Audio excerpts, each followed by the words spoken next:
오늘 이제 그 달마 혈맥론 좀 서론이 길었어요. 오늘부터 이제 본격적으로 이제 시작됩니다. 이제 우리 제목에서 보는 것처럼 이제 달마 혈맥론 하면 부처님의 석가모니 부처님의 그 법맥이 혈맥이 이렇게 지난 시간 그 지난 시간에서 살펴본 것처럼 그 28대조까지 내려와서 이제 달마 스님에게로 이어져서 그 법이 이어진 거라는 거죠. 그래서 석가모니 부처님의 이 법맥이 이어졌는데 그 법맥의 핵심이 무엇이냐? 석가모니 부처님으로부터 시작해서 28대조까지 달마에게까지 이르렀고 또 그것이 이제 중국으로 와서 이제 본격적으로 전해지기 시작할 것인데 이 석가모니 부처님께서 실질적으로 제자에게 이렇게 이어가면서 법을 물려준 거잖아요. 법맥이 이렇게 전해져 왔단 말이죠. 그럼 도대체 전해져 온 법의 실체가 뭐냐?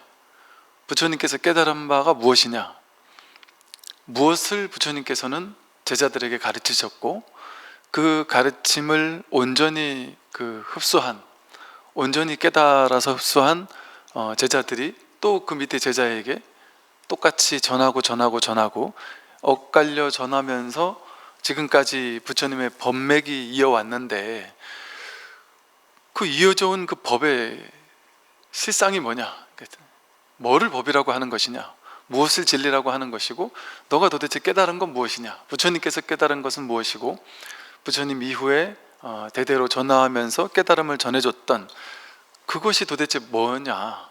무엇을 깨달았고 또 무엇을 전해줬으며 또 무엇을 전해받았는가 하는 것에 대한 어떤 핵심을 설한 가르침, 이제 그게 이제 달마 혈맥론입니다. 그래서 이 혈맥론이라는 말처럼 부처님의 깨달음의 핵심, 진실이 무엇인지를 이제 고스란히 드러내고 있는 논서가 이 혈맥론이죠. 이 첫 마디부터가 참 이런 게 이제 이 선오록의 그 맛이고 묘미가 아닌가 싶어요. 이렇게 짧고 간단한 말 속에 정말 하고자 하는 말을 이렇게 딱 담아낼 수 있는 이 능력, 이런 게 참 대단한, 이래서 우리가 선오록을 보는 게 아닌가 하는 생각이 들어요. 이 내용은요, 저희가 이제 유튜브로 오픈할 때는 그 밑에 자막으로 다 들어가니까 그걸 참고하셔도 되고요.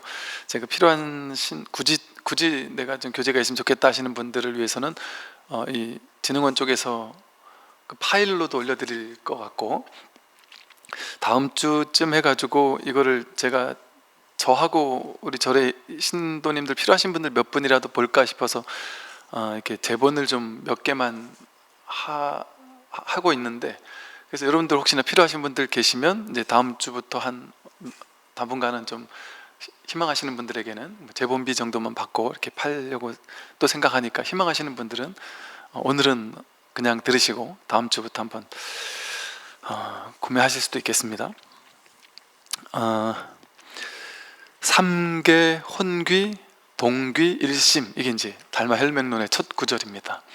삼계 혼귀 동귀 일심. 삼계가 혼란스럽게 일어난다. 삼계 혼귀, 삼계가 욕계, 색계, 무색계, 이건 뭐 모든 이 세상 모든 것들, 삼라만상 모든 것들, 이런 소리예요. 우리는 뭐 욕계, 색계, 무색계의 이게 층위별로 또 지옥, 악이, 축생, 인간, 수라, 천상, 온갖 종류의 존재들이 사는 곳을 이 삼계라고 불러요. 이 세상이라고 불러요. 이 세상이 혼란스럽게 일어났다. 이게 이제 참 의미가 있는 말이에요. 우리 머리로는 알 수 없단 말이에요. 이제 우리 뭐 옛날 장자나 이런 데서도 보면 이제 혼돈이라는 표현을 쓰기도 했죠. 이 세상은 우리가 보기에는 완전히 혼돈 그 자체란 말이죠. 그러니까 불확실성, 미래에 대해서 확실히 알 수 있는 게 아무것도 없어 보인단 말이에요. 여러분의 미래가 어떻게 될까요? 여러분들은 이제 그게 궁금하잖아요. 이제 그게 궁금하다 보니까 이 혼란스러운 세상에서 뭔가 혼란스럽지 않는 걸 찾아요. 뭔가 안심할 수 있고 뭔가 정해진 거, 내 미래가 어떻게 될지, 나의 죽음 이후가 어떻게 될지, 난 나중에 성공할 수 있을지, 내 미래가 궁금해서 뭔가 안정적이고 확정적인 내 미래가 딱 보장돼 있다면 얼마나 좋을까, 그걸 우리는 추구합니다. 그러다 보니까 괴로운 거예요. 진실은 이렇게 혼란스러운 이 자체거든요. 우리 머리로는, 이 혼란스럽다라는 말은 우리 머리로는 분별해서 알 수 없다는 거예요. 이 세상은 중중무진 연기를 어떻게 우리가 다 알 수 있겠습니까? 내가 왜 태어나게 됐을까? 하필이면 왜 이런 외모를 가지고, 성별이 뭐 남자나 여자로, 하필이면 이런 두 분 부모님 밑에서 태어나게 됐을까? 어떻게 알겠어요? 여러분에게 어떤 병이 있다면 왜 나에게 이런 병이 온 걸까? 나는 하필이면 왜 옆에 다른 친구 보니까 똑똑해서 공부도 잘하는데 나는 왜 이렇게 태생이 공부를 못할까? 왜 이렇게 나는 가난할까? 하필이면 왜 내가 그때 교통사고가 난 것일까? 알 수 없습니다. 알 수 있는 게 아니란 말이에요. 알려고 우리는 기대를 하지만, 기대를 해서 거기에 대해서 이거 모를 뿐인 건데, 알려고 기대를 하고 알 수 있다라고 믿어요. 내가 생각을 쌈박하게 굴리고 나면 모든 것의 이유를 알 수 있을 거야. 그거 알 수 있다고 여겨요. 그래서 뭔가 안 좋은 일이 나면 반드시 머리로 그 원인을 찾아서 그 원인의 탓으로 돌려버려요. 이런 식이죠.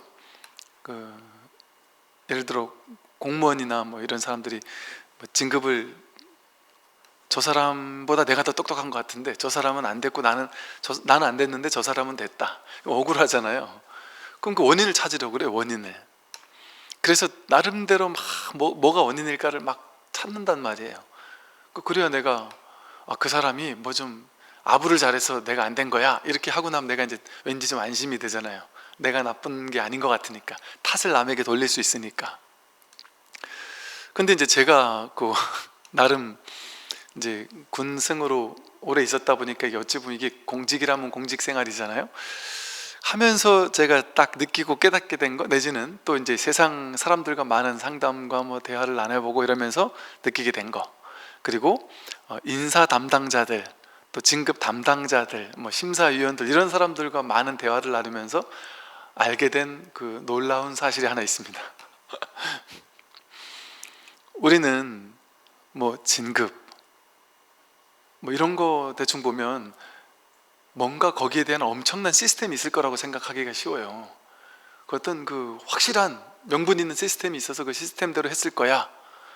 그리고 그게 있는 것도 맞아요. 근데 그것이 인연을 넘어설 수 없더라고요. 정말 우리가 생각하지 못하던 변수가 너무 많단 말이죠. 당연히 이 사람은 진급돼야 될 사람인데 안 될 수 있습니다. 안 돼야 될 사람인데 될 수도 있습니다. 그 변수를 우리는 알 수 없어요. 너무 복잡하다는 변수가 있다 보니까. 어찌 생각하면 너무 고작 그거 하나가 이런 큰 영향을 미쳤다고 우리가 이해할 수 없는데 그럴 수도 있다는 거죠. 아주 아무것도 아닌 거 하나가. 그리고 또 이게 될 사람이면 나는 될 이유가 하나도 없는데 어떻게 희한하게 어떤 하나가 딱 맞아 떨어지다 보니까 될 수도 있더란 말이죠. 그런 다양한 무수히 많은 변수들, 즉 무수히 많은 우리가 생각지 못한, 머리로 파악하지 못하는 어떤 연기적인 현상들, 이런 걸 우리는 다 알 수 없습니다. 그러면서도 딱 된 사람이든 안 된 사람이든 본인은 원인을 안다고 생각해요. 난 내가 알아 이래요. 근데 사실은 아는 게 아니란 말이죠. 그 이면에 더 복잡한 말 그대로 중중무진의 연기가 그 일을 가능하게 만들었더란 말이죠. 내가 왜 아플까? 알 수 없단 말이에요. 우리 머리로 알 수 있을 거라고 느끼지만 하나도 알 수 없어요. 우리 물 하나 잘못 먹으면 큰일 날 수도 있잖아요. 맨날 먹던 물들인데, 아니 맨날 먹던 음식인데 그날따라 왠지 몰라요, 그날따라 갑자기 그 음식을 먹고 얹힐 수도 있거든요. 딴 사람에게는 전혀 영향을 미치지 않았던 음식인데 나하고 뭐가 안 맞았든지 나에게 들어오면 병을 가져올 수도 있더라는 거죠. 이걸 우리가 머리로 다 알 수 있다? 알 수 있기를 기대하면서 살지만, 그래서 머리를 굴리고 공부하면서 많은 걸 배우면 나는 더 많은 걸 알 수 있을 거야, 그런 마음으로 인생을 살지만 그거는 자신의 생각이고 기대에 불과하죠. 100% 완벽하게 삶을 알 수 없습니다. 이 세상은 이 중중무진 연기라는 말은 알 수 없다는 거거든요. 내 머리로는 연기 세계를 머리로 어떻게 다 파악할 수 있겠어요. 그러니까 이 세상을 본래 혼돈이라고 하는 거예요. 그게 진실이에요. 그게 진리고, 그걸 내가 질서정연하게 딱 논리를 세워서 그걸 해석하고 싶고 판단하고 싶고 규정하고 싶고, 이건 이런 거고 저건 저런 거야, 딱 직선적인 어떤 인과를 딱 만들어서 딱 쥐어야 이 정신은, 생각은, 판단 분별은 시원하단 말이에요. 통쾌하고 뭔가 안정적인 것 같단 말이죠.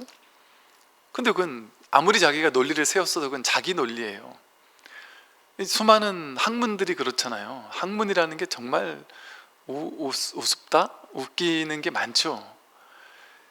이게 정설이라고 믿으면서 몇십 년 동안 그걸 정설이라고 모든 사람이 알고 있고 교과서에서 배웠단 말이에요. 근데 그거 뒤바뀌기 쉽습니다. 다른 견해가 나와서 그게 뒤덮여요. 그러니까 다른 견해가 맞다고 해서 또 그 다음 시대에는 그게 옳은 걸로 또 교과서에 실린단 말이에요. 근데 그것도 영원하다고 할 수 없어요. 제가 뭐 그런 비유들을 많이 드렸잖아요. 뭐 어떤 게 건강에 진짜 좋은 거냐 이런 것도 알 수 없어요. 이게 건강에 좋다고 생각했는데 나중에 보니까 그게 안 좋은 걸 수도 있죠. 그게 보통 뭐 우리 요즘에 백신 맞고 하는데 백신의 안정성? 이게 어차피 뭐 10년, 20년, 30년 반복해서 봐야 그제야 조금 안정성을 볼 수 있을까 뭐 한다 그래요. 그럼 그게 불안정하다고 해서 우리가 뭐랄까 무조건 맞거나 무조건 안 맞아야 된다라는 딱 정해진 법이 있느냐?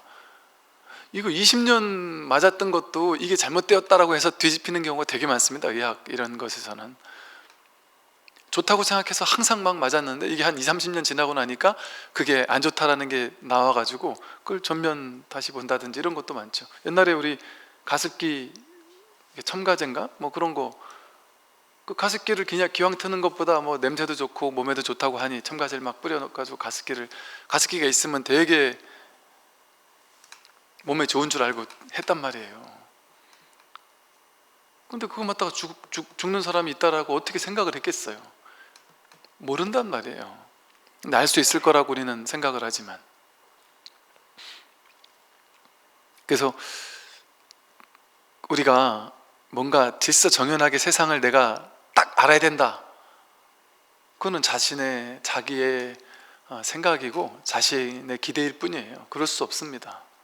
어느 정도는 그럴 수 있겠지만 100% 내가 이렇게 머리로 세상의 이치를 다 정의내릴 수가 없습니다. 세상은 본래 혼돈이에요. 혼돈. 그게 자연스러운 삶의 이치고, 삶은 불확실한 거예요. 가장 확실한 것은 딱 하나밖에 없어요. 그래서 어떤 스님이 그랬다 그죠? 제가 뭐 시험에 합격을 할까요? 안 할까요? 제가 이 친구와 결혼을 할 수 있을까요? 없을까요? 제가 회사에서 어떻게 될까요? 물어보니까 한 가지는 확실한 거, 100% 확실한 거. 나는 내가 딴 사람한테 가서 미래 물어봐야 뭐 제대로 모를 거다. 근데 나는 확실하게 안다. 딴 사람들 점쟁이 수백 명 찾아가 봐라. 점쟁이도 맞을 수도 있고 틀릴 수도 있지. 나는 확실하게 안다.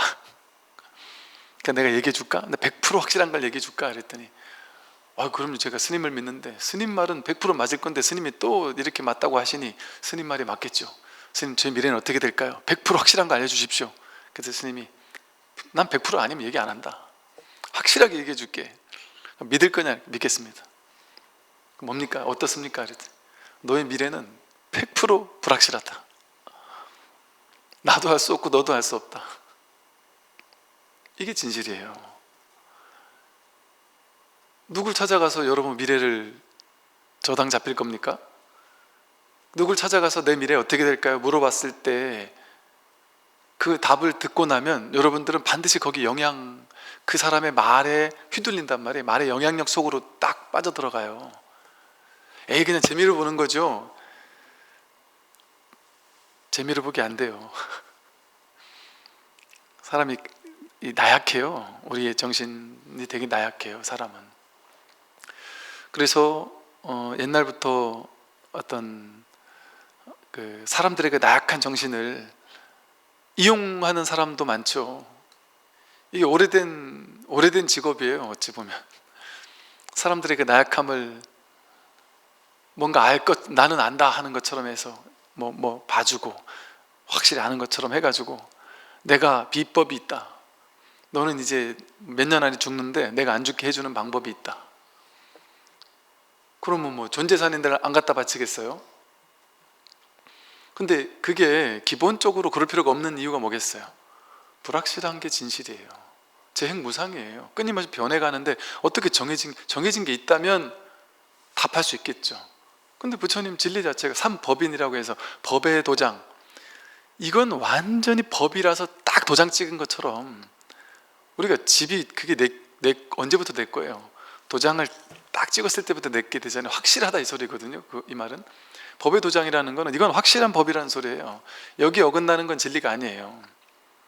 그러면 부처님께서 삼법인, 재행무상, 재법무화, 모든 건 확실하게 변한다. 정해진 건 하나도 없다는 소리거든요. 무유정법, 정해진 바는 하나도 없다. 우리 인생은 정해지지 않은 것을 받아들일 수 있어야 돼요. 우리 지혜로운 사람이라면. 근데 우리는 그걸 받아들이기 싫어요. 내 미래가 뭔지 확실히 알고 싶어요. 내 정해진 미래가 어떨까를 알고 싶어요. 그건 사람들의 공통적인 욕망이에요. 왜? 내가 여기 이렇게 내 몸과 마음을 지닌 나라는 존재가 있다라고 여기니까 내가 그럼 어떻게 될까? 내가 잘 살 수 있을까? 내가 못 살 수 있을까? 이게 궁금해지는 거예요. 근데 죄법무화라 그래서 이게 내가 아니라고 그랬잖아요, 부처님께서. 이게 내가 아니기 때문에 정해진 미래를 탁 정해서 알려고 하는 것 자체가 우리를 괴롭혀요. 우리를 괴롭힙니다. 우리가 진정으로 진정한 평화, 근원적인 평화, 근원적인 행복, 근원적인 안심, 깊은 안심. 달마 스님의 안심법문이라는 또 이게 책이 있거든요. 글이 있거든요. 불교는 안심법문이에요. 안심. 여러분이 어떻게 하면 안심할 수 있을까요? 안심할 수 있을 만한 미래가 정해져 있다? 그래서 그 미래를 나는 얻을 수 있다 하면 안심할 수 있겠지만 그런 건 없다는 게 진리라니까요. 그런 건 없습니다. 여러분, 내가 미래가 안심했으면 좋겠어서 돈을 벌잖아요. 돈을 딱 어느 정도 쟁여놓고 내가 이걸 가지고 노후에도 쓸 수 있을 만큼의 돈이 딱 있으면 내 그 돈에 의지해서 안심할 수 있겠지 싶으니까 돈을 버는 거거든요. 그 돈이 나를 안심시켜 줄까요? 생겨난 모든 건 사라지는 거죠. 돈도 생겨난 거기 때문에 반드시 사라집니다. 돈에 의지할 수 없어요. 죽고 나면 돈이 무슨 소용이 있겠어요? 그 어떤 것도 나를 완전히 안심시켜 주지 못해요. 불가능합니다. 그걸 찾으면 괴로워요.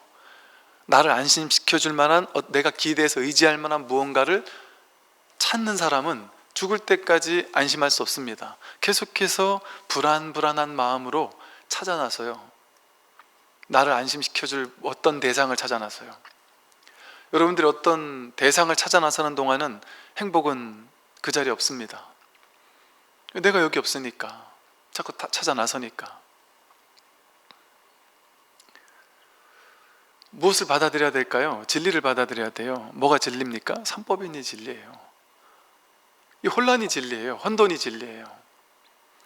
불확실성, 그게 바로 진리입니다. 불확실한 것을 받아들이고 나면요, 그 진짜 안심하게 돼요. 안심하게 돼요. 뭔가 이걸 딱 정하려고 할 때 불안한 거거든요. 현실적으로 봤을 때 우리 분별로 보면 이게 불확실이라 했어요. 혼돈이라고 했어요. 우리 중생의 눈으로 보면 세상은 불확실성이고 혼돈이에요. 근데 그거를 받아들이라는 말은 뭐겠어요? 겉으로 드러난 이 모습은 불확실한 게 당연한 거예요.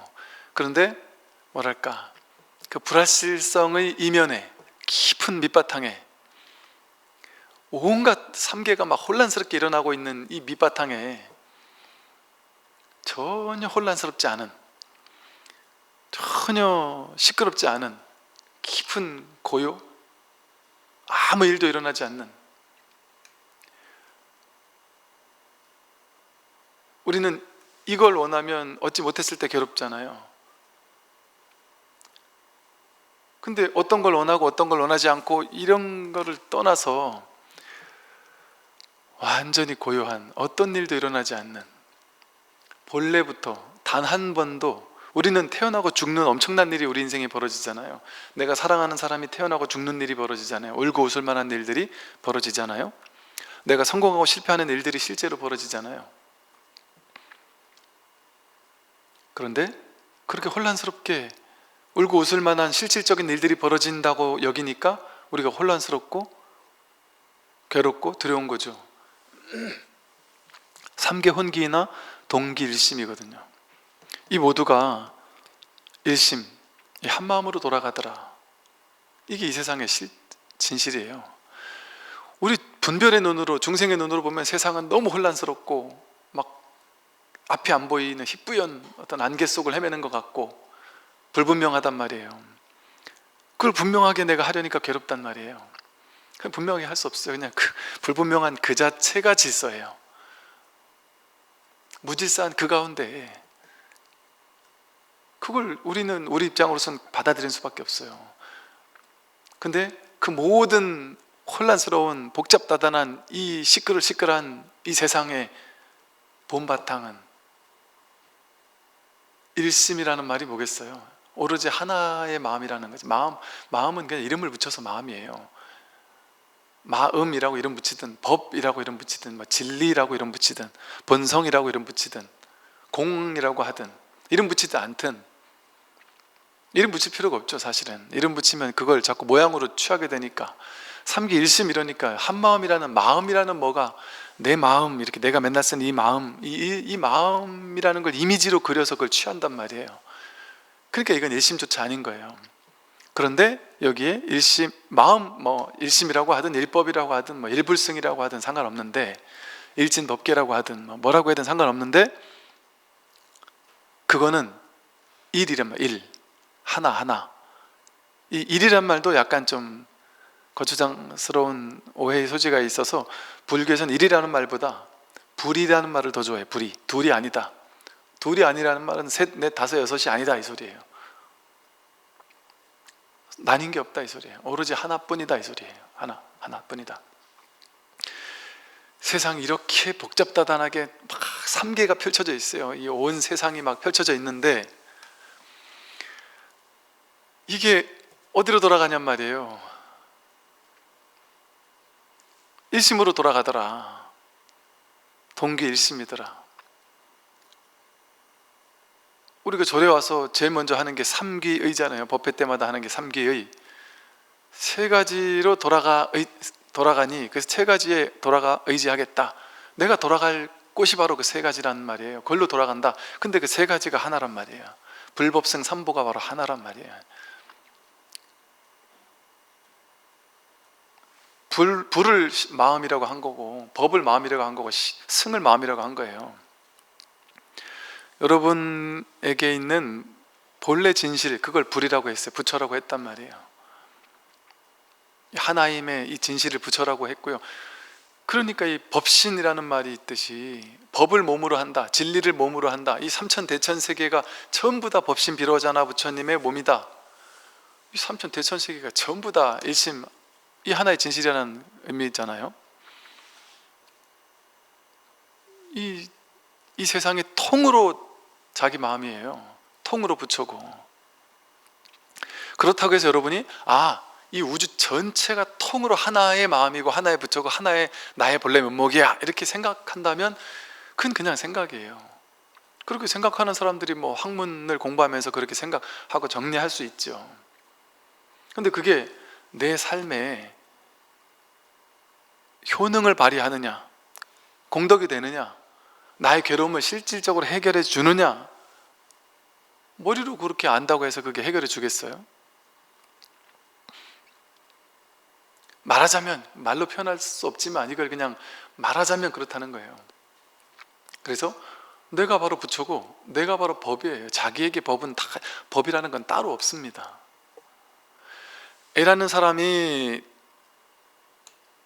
어느 날 갑자기 어떤 생각에 치우쳐 있어요. 그럼 그것 때문에 괴로워요. 그럼 그 치우쳐 있는 생각을 깨뜨려 줄 뿐이에요. 내가 갑자기 어떤 생각을 취해가지고 막 불편해졌어요. 그럼 그 불편해지게 된 그 치우친 생각을 깨뜨려 줄 뿐이에요. 그러면 제자리로 돌아오는 거예요. 여러분들이 어떤 생각 하나를 집착하기 시작하면 그것 때문에 괴롭습니다. 여러분들 그렇잖아요. 어느 날 아무 일 없다가 어느 날 갑자기 어떤 한 생각이 일어나서 갑자기 괴로워지기 시작하잖아요. 갑자기 친구를 만났는데 그 친구가 뭐 서울에 집을 샀다더라. 그럼 갑자기 내가 초라해지면서 나도 그래야 되는데 하면서 내가 지금까지 뭐 했지? 나는 평범하게 잘 살아왔는데 지금 그 친구를 만난 이후에 갑자기 내 인생은 험한 것처럼 바뀌어버렸어요. 자기가 그렇게 만들었죠. 그 한 생각을 집착해서 그게 맞아 하고 집착했단 말이에요. 그렇게 할 수는 있죠. 나도 서울에 집 하나 사야지 그렇게 마음먹을 수는 있죠. 그것도 하지 말라는 건 아니에요. 마음먹을 수는 있죠. 근데 그건 나에게 달린 일이 아니에요. 내가 노력할 수는 있지만 내가 노력한다고 100% 다 됩니까? 세상 일이? 안 돼요. 이걸 자각해야 돼요. 내가 노력하는 거는 당연히 해야 되는 거예요. 그냥. 그런데 그게 되고 안 되고는 나에게 달린 일이 아니에요. 법계에 달린 일이에요. 중중무진 연기가 도와줘야 된단 말이에요. 그러니까 될 일은 신기하게 내가 해서 되는 게 아닌 것 같은 느낌 들지 않나요? 어떻게 이런 일을 내가 했지 싶은데 밤에 돌아보면 그 일이 될 때까지는 이 세상이 막 그냥 저절로 도와줬어요. 여러분 지금 이제 여러분 나이쯤 사시니까 그게 딱 감이 오지 않아요? 내가 죽어라고 노력하고 집착을 해도 안 될 건 정말 죽어도 안 돼요. 정말 어떻게 이렇게까지 했는데도 안 되지 싶고 막 억울하고. 근데 저 사람은 보니까 그렇게 노력하지도 않는데 너무 쉽게 돼요. 그게 세상이잖아요. 여러분도 여러분 인생에서 뭔가 놀라운 일을 성취한 게 있는데 가만히 보면 어쩌지 하다 보니까 이렇게 됐네? 이렇게 되잖아요, 사실. 놀랍게 부자가 된 사람이나 성공한 사람들에게 물어보면 다들 뭐라고 해요? 내가 정말 열심히 했기 때문에 된 거야 이렇게 생각하기보단 운이 좋았어라는 말을 많이 한다 그래요. 그게 진실한 말이에요. 운이 좋았어가. 왜? 내 실력 가지고만은 안 되거든요. 어떻게 말하면 운이죠. 어떻게 말하면 그 운이 아니라 사실 인연인데 시절 인연이 딱 맞아 떨어지면 희한하게 난 요만큼 노력했는데 더 큰 게 주어질 때가 있다니까. 인생에서 그런 사람이 있는 게 아니라 저마다 자기에게 그럴 시절 인연이 있어요. 그 인연이 딱 맞아 떨어지면 된다니까요. 여러분 젊은 날 이제 사랑하는 사람을 내가 저 사람과 결혼하고 싶어 됩니까? 죽어도 안 돼요. 근데 되려고 하면 지금 내가 사는 이 사람하고는 되려고 하면 어때요? 그냥 희한하게 인연이 돼버려요. 제가 어떤 분께서 우리 법우님 중에 한 분이신데 남편이 외국인이세요. 근데 그분이 그런 얘기를 하더라고요. 야, 내가 이렇게 될 줄은 상상도 못했다. 나는 어릴 때부터 내가 외국인이라고 결혼한다는 건 상상도 안 했을 뿐 아니라 나는 외국인에게는 이성 같지가 않아서 마음이 안 열리는 사람이다. 난 원래가. 난 한국 사람만 좋은 사람이다. 난 원래 그런 거에 관심이 외국인들은 좀 이상하다. 이게 뭐 이상한 게 딴 게 아니라 이성적으로 안 느껴지는 사람이었다 원래. 그리고 지금 이 사람하고도 그 사람은 나를 좋다고 막 쫓아다니고 했는데 나는 전혀 그런 마음이 없었고 그렇게 이성적으로 끌리지도 않았다.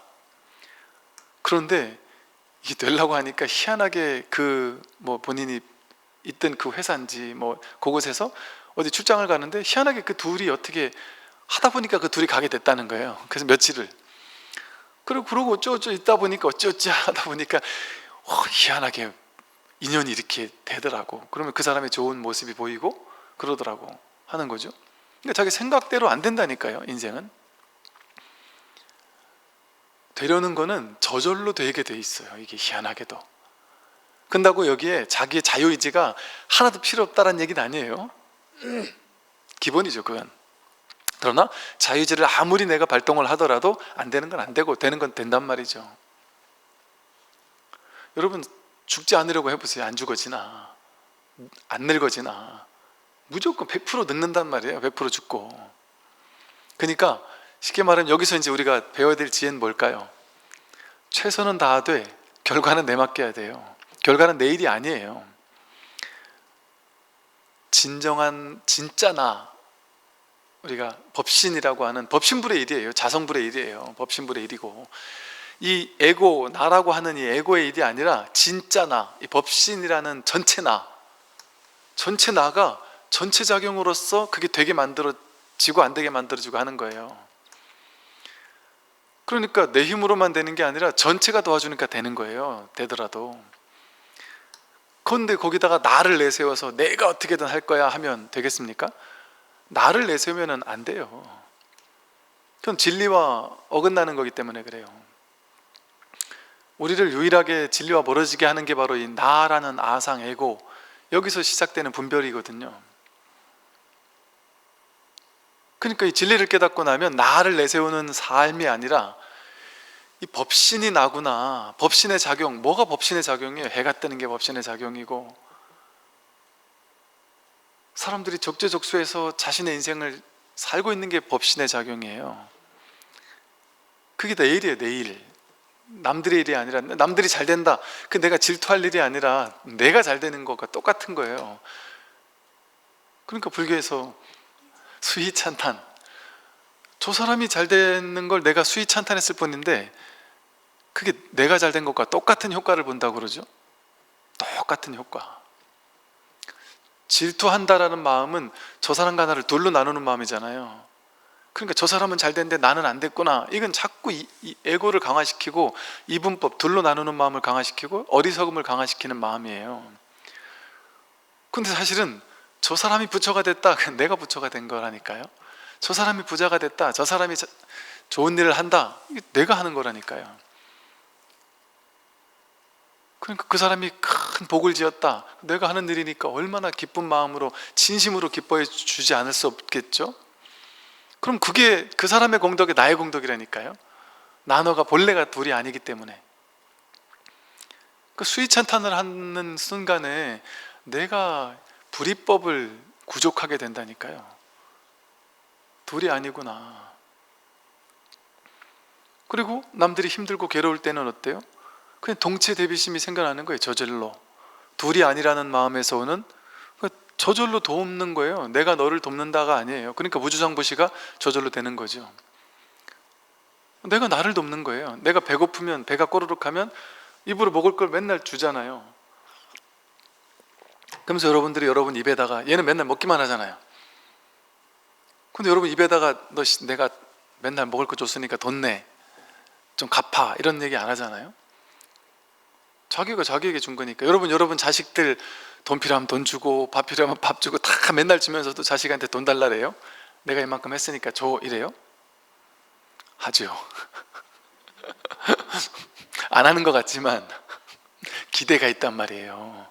내가 늘 어떻게 키웠는데 너가 하면서. 내가 어떻게 키운 게 아니에요. 그냥 그렇게 키워주는 거예요. 한 20년 애가 커질 때까지, 본인 밥벌이 할 때까지만, 그때까지만 내 자식인 거예요. 쉽게 말해. 내 자식이라는 말은 뭐냐면 내가 애가 지 밥벌이 할 때까지만 내가 그냥 무주상 보시해 준다. 먹이고 키우고 재우고 교육시키고 다 해준다. 그러고 나서 본인 밥벌이 할 때가 됐다. 그러면 사실은 그는 이젠 내 손을 떠난 사람이고 그냥 한 존재예요. 이 세상에 남들과 똑같은 한 존재예요. 그렇게 바라봐야 돼요. 그러면 자식하고 부딪힐 일이 없어요. 찾아주면 얼마나 감사한 일이에요. 남인데 나한테 와서 막 고마워하고 하니까 고맙고 감사한 일이고, 안 찾아와도 너 인생 열심히 살면 된다. 저한테 요즘에 이렇게 고민을 상담하시는 분들 보면 아이고 연세가 50, 60, 70, 80이 되셨는데도 불구하고 여전히 자식 걱정, 손주 걱정, 또 그 걱정을 당하는 40대, 50대 부모님들은 그 부모님이 나를 이젠 좀 나아졌으면 좋겠다. 저는 그 이해가 안 되는 거예요. 아니 지금 본인 자식도 있고 지금 나이가 40대, 50대가 됐는데도 부모님이 그렇게 스트레스 받을 정도로 그 보살님 걱정을 한단 말이에요. 죽을 것 같아요. 저는 정말 너무 죽을 것 같아요. 숨이 막혀요. 평생을 이렇게 살았는데 앞으로도 이렇게 살아야 된다는 게 숨이 막혀요. 그러면서 또 어떤 분들은 막 이렇게 하라고 하고 안 하면 막 화를 내고 짜증을 내고 욕을 하고 그런다는 거예요. 아직까지도 조종하려고 하고, 그게 요즘 말하면 가스라이팅이지 뭐겠어요. 그 독립적인 한 존재로 그냥 이렇게 허용해 줘야 되거든요. 누구든. 심지어 남편 아내도 내 거가 아니에요. 그냥 인연따라 이렇게 모였다 흩어지는 존재들이죠. 그냥 인연따라. 그러니까 그 역할놀이 하는 거예요. 역할놀이. 그냥 역할놀이. 여러분과 저도 역할놀이를 하는 거예요. 스님이라는 정체성이 있느냐, 실체가 있느냐, 그런 거 없어요. 여러분도 머리 깎으면 스님이에요. 머리 깎고 스님 되면 스님이 있고, 스님들도 나가면 나가는 거예요. 스님들 보통 10분 출가하면 8, 9분은 나가시는 경우도 많아요. 좀 못 버텨가지고 나가기도 하고, 나갈 수도 있고. 부처님 당시에는 오라 비구요 한마디면 스님이 된 거예요. 그냥 7, 8번을 들어왔다 나갔다를 하다가 8번째 다시 출가해서 아라한과를 증득한 제자도 있어요. 정체성이 없단 말이에요. 정체성. 자기 정체성이라는 게 정해져 있는 게 없어요. 이거 실체적인 사고방식에 딱 있고 명확히 둘로 나누는 이런 사고방식에서는 실체적인 게 있죠. 신과 인간이 명확히 둘이잖아요. 명확히 금이거지잖아요. 그러면 인간과 신을 연결하는 중간자, 신부님이 됐든 성직자 계층은 명확히 둘로 나뉘어요. 인간과는 완전 다른 존재예요. 그 종교에서는 완전 다른 존재죠. 근데 이 불교는 불이법이거든요. 불이법. 여러분과 제가 그냥 역할놀이를 하는 거예요. 그냥 역할놀이 하면 좀 재미없으니까 그냥 모양으로 이게 승복, 머리 이런 거를 그냥 캐릭터로 만들어 놓은 거예요. 다를 게 아무것도 없단 말이에요. 남자 여자 다를 게 아무것도 없어요. 여자는 못 깨닫는다? 그럴 수가 없어요. 그건 불교의 기본이 아니에요. 불이법이 아니잖아요. 이 마음에서는 남자가 있고 여자가 없다니까요. 늙고 젊은 것도 없어요. 그런 게 본래가 없습니다. 여기저기도 없어요. 하루 종일 손오공이 삼장법사에 아무리 도망가려고 해도 부처님 손바닥이라고 하는 게 아무리 뛰고 달려도 열의 여거예요. 오는 바도 없고 가는 바도 없어요. 딱 이 마음자리 하나. 여기서 도망칠 수가 없어요. 여러분이 부처라는 이 진실, 여기서 벗어날 수가 없습니다. 도망칠 수가 없어요. 단 한 번도. 오고 가는 게 없습니다. 죽을 수가 없습니다. 산 적이 없기 때문에, 태어난 적이 없기 때문에 죽을 수가 없어요. 다 자기 생각으로 만드는 거예요. 자기가 자기 생각으로, 분별심으로 내가 태어났다라는 상을 만들어서 그걸 쥐고 있고, 내가 늙는다, 난 남자다 여자다, 난 스님이다 소견이다, 난 늙어가고 있다, 나는 죽을 거야 언젠가. 이게 다 자기 망상의 세계 속에서 3개 혼기라니까요. 3개가 그냥 혼돈스럽게 일어난 거를 그 중에 어떤 하나를 딱 쥐어서 이게 나고 이거 아닌 건 다 남이야, 이렇게 붙잡은 거예요, 자기가. 그건 진실이 아닙니다. 여러분 머릿속에는 여러분 각자 머릿속에 있는 저마다의 삼계가 있어요. 삼계 혼기가 다 있어요. 어떤 사람 이 세상은 정말 아름다운 곳이야 이렇게 생각하는 사람이 있고, 어떤 사람 이 세상은 정말 비참하고 치사하고 더럽고, 세상 사람들은 전부 다 자기밖에 모르는 이기주의자들이고 사람을 믿으면 안 되고, 이런 걸 또 진실이라고 여기면서 그런 세계를 만들어 놓고 그 세계 속에 사로잡혀 사는 사람도 있죠. 이 세상은 그런 곳이 아니에요. 이런 것도 아니고 저런 것도 아니에요. 좋은 것도 아니고 나쁜 것도 아니에요. 그 어떤 곳인지 자기가, 자기 생각이 임시로 규정했을 뿐이에요. 이 규정되는 곳이 아니에요. 이 세상은 좋은 것도 아니고 나쁜 것도 아니에요. 분별할 수가 없습니다. 텅 비었어요. 고요합니다. 삼계가 혼란스럽게 일어나서 이렇게 시끄러운 세상, 이 우주가 있잖아요. 이 본질은 고요합니다. 완전히 고요합니다. 그 고요함은 이 시끄러운 가운데 고요함이에요. 이 복잡다단한 가운데 고요함이란 말이에요. 바깥에서 빵빵거리는 소리가 안 들려서 고요한 게 아니고, 세상 사람들이 시끄럽지 않아서 고요한 게 아니고, 시끄럽게 떠들고 노래도 나오고 온갖 시끄럽고 복잡다단한 혼란스러운 일들이 일어나는 가운데 아무 일이 없는, 그 어떤 소음도 방해할 수 없는 고요함이란 말이에요. 이게 우리 본래 면목이에요. 본래 모습이에요. 근데 이 고요한, 이 진정한 자기의 본래 모습을 모르고 우리는 분별만을 주인으로 삼아서, 자기 생각, 분별, 판단, 자기 규정, 그것만을 주인으로 삼아서 지금까지 평생을 살아왔다 보니까, 내가 지금 생각으로 만들어 놓은 우주, 자기 우주죠. 자기가 분별한 세계, 그 세계 속에 빠져서 자기가 살고 있으면서 세상은 이런 곳이라고 하면서 막 분노에 떨어요. 세상은 불합리한 곳이야 라고 생각하면서 분노에 떨면서 이 불합리한 세상을 내가 바꿔야 돼 하면서 불합리하지 못한 사람들을 보면서 막 화를 내요. 정치인들을 욕하고. 본인 마음이 그렇게 불합리하고 부조리하고 둘로 나뉘어 있어서 정의와 비정의가 둘로 나뉘어 있으니까 세상이 그렇게 보이고, 그걸 자기가 해결하겠다고 나서는 거예요. 그렇게 해결하려고 나서는 게 잘못됐다는 얘기는 아닌데, 선우가 뭐가 먼저인지를 알아야 된단 말이에요.